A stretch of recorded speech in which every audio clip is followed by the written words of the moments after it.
Are you wondering why all these companies are selling stake, opting for buyouts, and announcing right issues of shares? The most unusual trends we have seen in the market.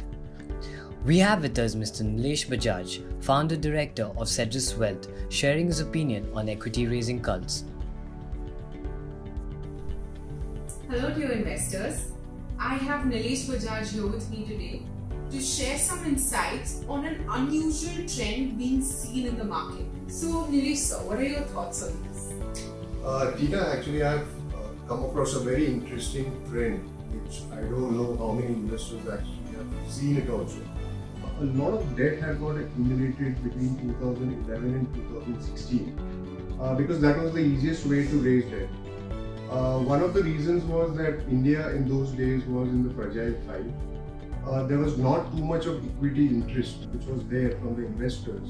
So the easiest way for a company was to raise equity debt capital.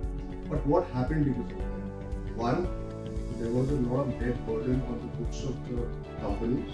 Two, they had to retire the debt. This put a lot of burden on the balance sheets of companies. Now what has happened is post-COVID pandemic, an interesting trend is emerging.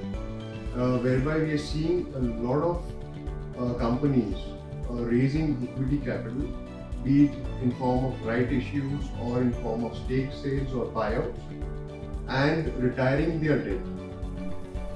Okay, so what do you think has triggered this change and why in this lockdown?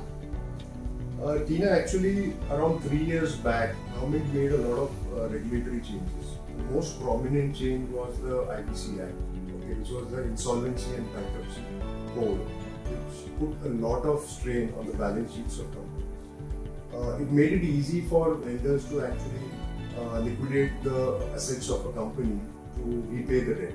Now, what has happened because of which the companies are now raising equity capital and repaying the debt. Post-COVID, the most important thing which happened was that all the central bankers, they simultaneously either cut down interest rates or interest rates were zero in a lot of countries. In India, what we saw specifically, the interest rates, there were continuous rate cuts which happened.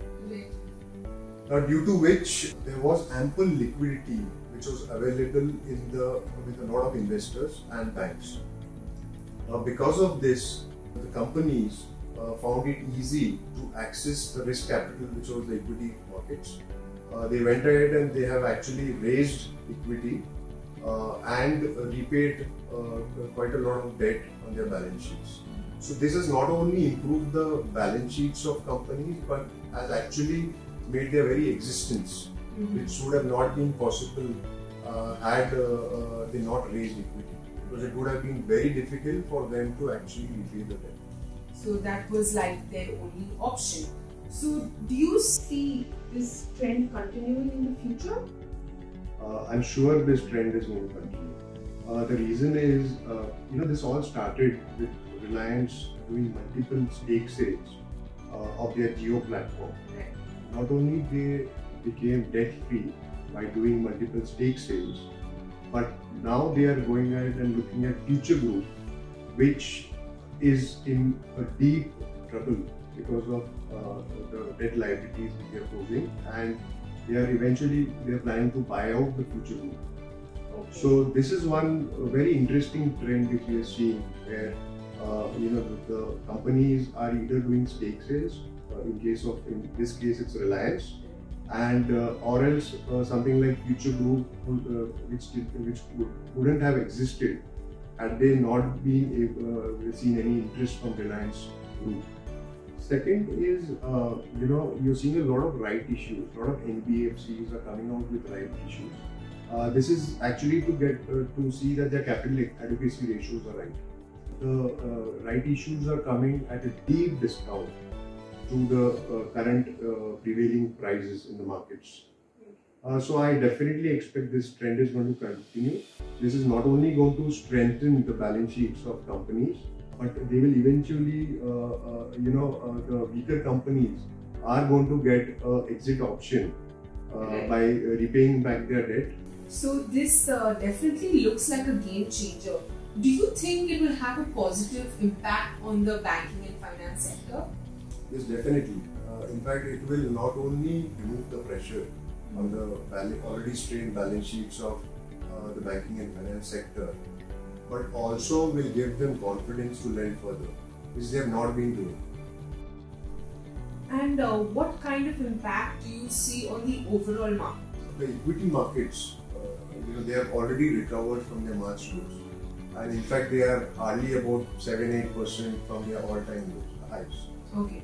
One of the reasons is that when companies reduce debt, they have a cleaner balance sheet also. This, I guess, is going to be one of the reasons where we are not going to see a hard landing which we were expecting in the future. Second thing is the credit market space. I think the debt markets, they went through a lot of turmoil in March, April and May, whereby you saw redemption pressures happening, and the credit space was impacted because there was a lot of illiquidity and there was no confidence between investors to invest in credit instruments. With the equity raising happening from companies which are already indebted, I'm sure this is going to help the credit space also, because they will see that their funds are recovered. Right. So definitely it's going to help the overall markets. That's interesting. This has a chain effect, and you will see its repercussions on the entire economy eventually.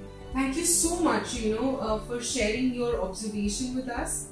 Hope you found this video informative. Stay tuned to Cedrus Bites for more such differential perspectives which you won't find on regular media. Stay healthy, stay safe, and keep investing. Thank you.